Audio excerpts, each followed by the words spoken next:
Hi, I'm Vince Weston, out of the dungeon. I just wanted to do a quick mail call. I received the Garage with Zippy's card. I really like that proof. It's proof he's got a shop card. Anyway, I want to say thanks to him for sending that off to me. It is a really neat card. He's a really good builder. So, if you don't already subscribe to him, I'll include a link below. And now, on to your regularly scheduled program. Hi, I'm Vince Weston. And this is my final on The Mandalorian. Sorry for the glare from the ring, but these boxes are too glowy. So I have finished. I did want to mention a couple of things. In the most current version of the digital fine scale modeler, there's an article called Capture a Bounty Hunter, and it's by Kim Millett. I think I'm saying that right, who's also a YouTube contributor, and she built a 3D version of Mandalorian, and there's the front of the article. I printed out the article, and I kind of used that as the base for my build, except of course we don't get a Grogu or a hang piece. There's an excellent videos on her builds, and she built the Mandalorian, and then she built a base for it. That was really cool. And the other thing, if you do get this kit, he shares a lot of parts with the Boba Fett kit, and there's some, mostly legs, butt, hands, but also, if I can get this out, the chrome parts, or the non-chrome parts, sorry, try and turn that this way, include like the top of his helmet, the front of his mask, his wrist pieces, and I think this is, I'm not sure where those are from, but you know, parts of his jetpack. There's another one where the missile is. So you will have some extra parts for Greeblies after you build this kit. I did not incorporate them in. I had some thoughts originally of, you know, since Din had Boba's armor at one point, I was thinking about building it up, but I didn't have all the right parts, so I said, the heck with it. Let's just show him off now. Get that glare out of the way. So this is what I came up with. I'll see if I can get him into the center of my turntable and convince my camera to focus on him. Similar to Kathy's pose, of course, except without Grogu. And there's some differences, one of which is majorly the armor here in the kit. It's this black and red piece, which is actually chromed or silver. But I didn't use the sticker. I couldn't actually make the stickers fit, so I did all the painting. Here's my proof. I did try to use this sticker, but I couldn't make it fit right, so I gave up, and I just painted everything that would have been a sticker, except for this little guy right here, which is the piece on his forearm. I couldn't replicate that with the little LED letters in it. And let's see.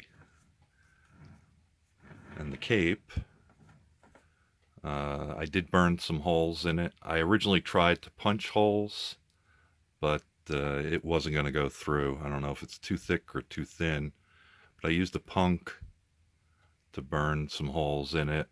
They're not exact, but I figured they're close. And ruffle up the end of it a little bit. Let's see. Whatever. Oh, the big mistake I made. And boy, was this a big mistake. Cost me almost a week. I knew better that his Under Armour pieces here were black. No, they're not. And so I sprayed everything with all those parts, the under parts, with a black primer in preparation, and then went back and looked at a couple episodes and realized, nope, they're brown. So I tried to purple pond the parts, and the primer wasn't having any of that. It left it behind. So eventually where did I put it? There it is. I repainted them all with Anita's, will you focus? I guess not. There we go. With Anita's Espresso Bean, which is a really, really dark brown.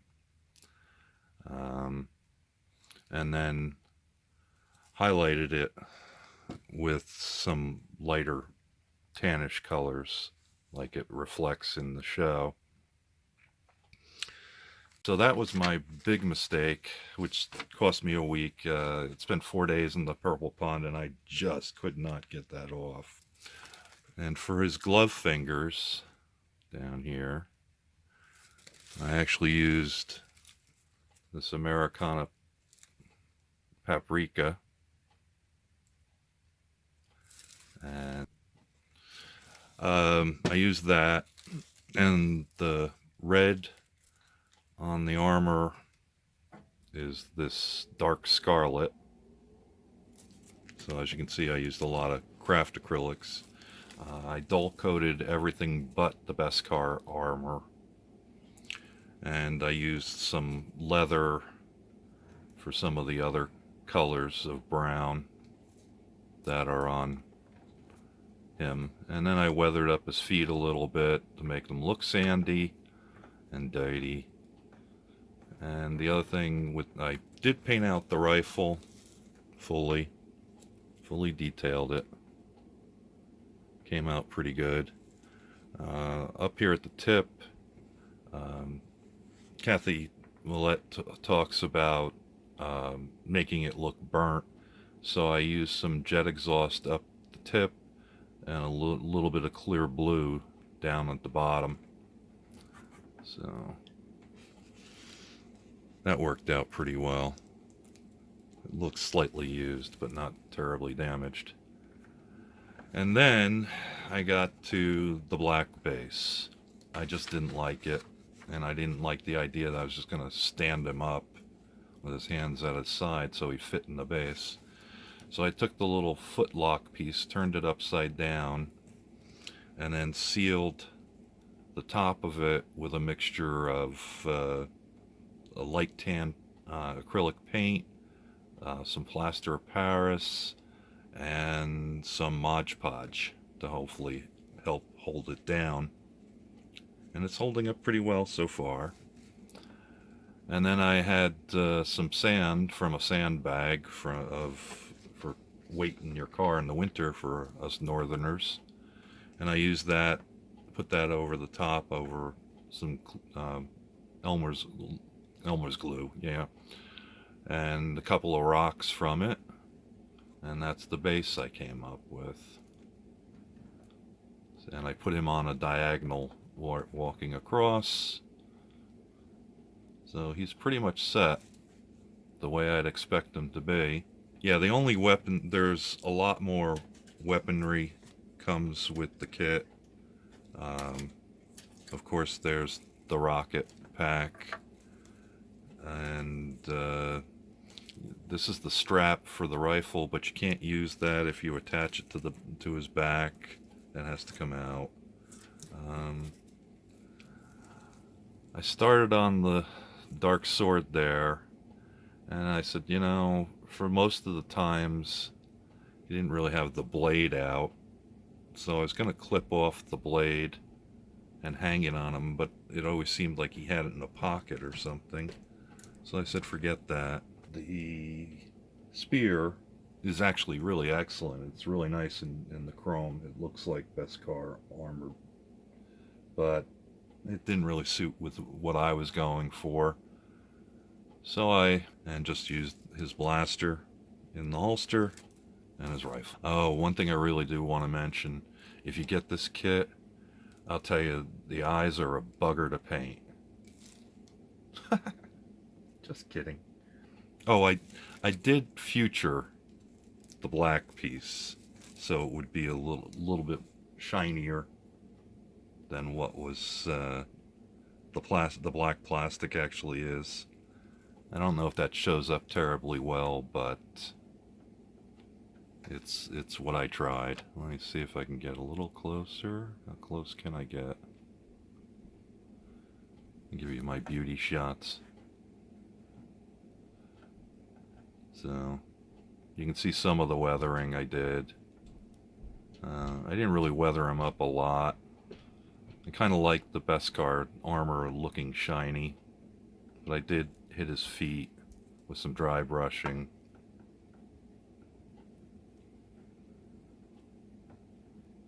And the cape or the cloak, excuse me, the cloak actually got some speckles on it from laying on my workbench when I was burning holes in it, so it just makes it look a little more used.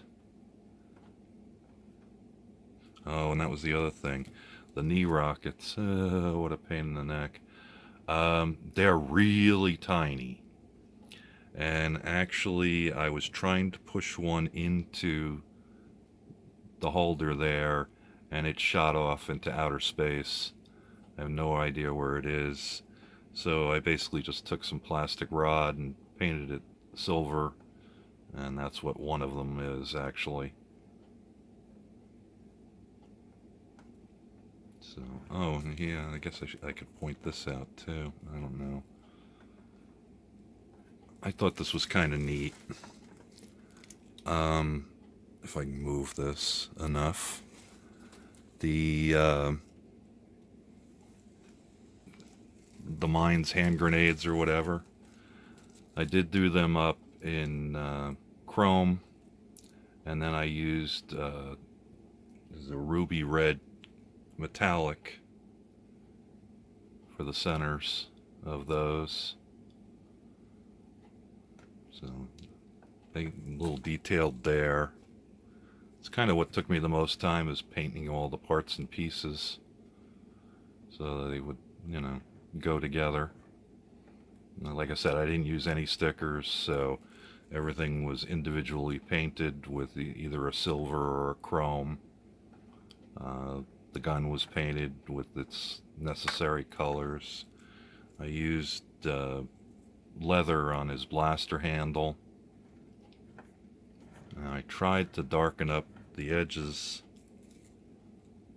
of the rifle. So that's there. Not sure. Also, I did pin him to the base. He's got a pin in each foot, and of course the super glue turned all sorts of weird colors.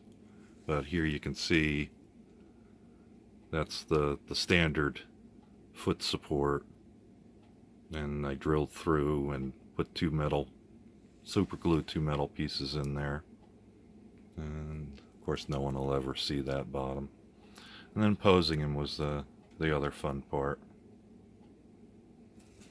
So that's my Dinjin. Dinjin. Yeah, I'll screw that up. We'll just say Mandalorian. Alright, so thanks for watching. And now it's going on to prepare for the eggplane group build. So we'll talk to you later. Thanks for watching again. Bye-bye. Thank you for watching Vincent Weston Models Foam the Dungeon.